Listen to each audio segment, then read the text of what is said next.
አስቀድሞ ፕሮግራም በማስያዝ ነው ወይ ሁሉም ሰው በመጣ ሰዓት ነው? ከሳምንት እስከ ሳምንት ክፍት ነው ወይስ እንዴት ነው? የራሱ የሆነ ደግሞ ያው አንድ ሰው ሊያስፈልገው ይችላል። ምናልባት አይታወቅም፣ በየእንትንም መድባችሁ ሊሆን ይችላል።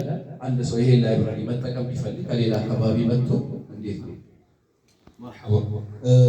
እንግዲህ ይሄንን እንዳነሳው ኡስታዝ ወዜር ፕሮግራም አለ እንደምታዩት ሰፊ የሚባል ስላልሆነ ወንዶችና ሴቶች እኩል አድርጎ ማስቀመጥ ስለሚከብድ መጋረጃ ማድረግ ደግሞ ሌሎች ተያያዥ ችግሮች ስለሚያጋልጥ ለወንድም ለሴቱም በሳምንት ፕሮግራም የተለየ ነው ያለው። ለምሳሌ ሐሙስ ጠዋት ወንዶች ከሆነ ከሰዓት ሴቶች ነው የሚሆኑት።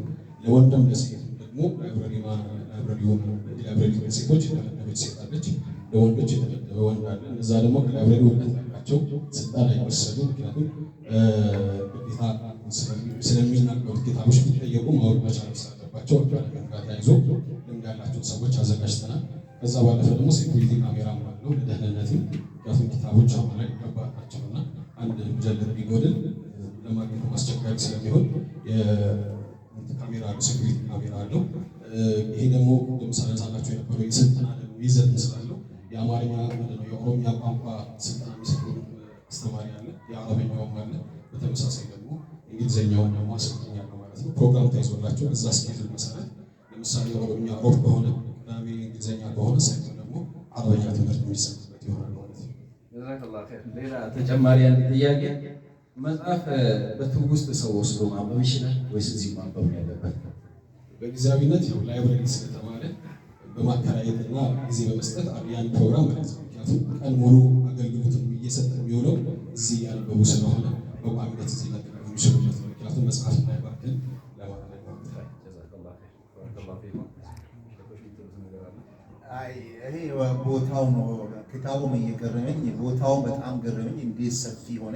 መጀመሪያም እንደዚህ ነበረ ወይስ ዋይፋይ ደግሞ ከኪሱ ነው ሰው የሚጠቀመው? አሁን ማሻአላ ኮምፒውተሩ ተደርድሯል። ዋይፋው ከቤቱ ነው ወይስ አባቱ ነው ይዞ የሚመጣው? በጣም ደስ ይላል። በጣም ነው የገረመኝ። ውስጡና ውጩ የሚለይ ነውና ሌላ በኋላ ንግግር ምድር ካገኘ እንትን አደርጋለሁና በጣም ነው የገረመኝ። ዋይፋይ ማለት ከራሳችን ዋይፋይ ዋይፋይ ነው። ቤቱ እንኳን እንደምታዩት ኮለኑ እዚህ ጋር መሀል ያለው የሚያካፍለው ኮለን ድረስ ነበር የነበረው። መስጂዱ ሲሰራ አስልም የተሰራ የነበረው ዓላማው ከዚህ ተነሳማሉ ሻካችን የሚያካሉ ለመክተባ ተብሎ የተሰራ ነበረ። እንዳጋጣሚ በዛ ጀመረ ነበር ስራ በነበረችው ጀመረ ነበር።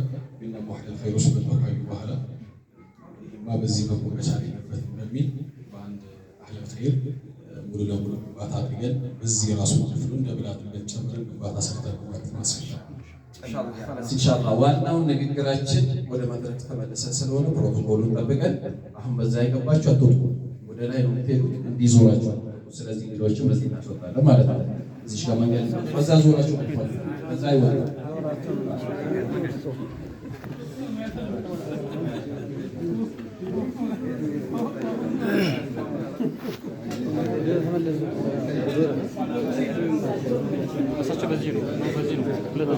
መጽሐፍ ማንሳት አይቻልም። ካሜራ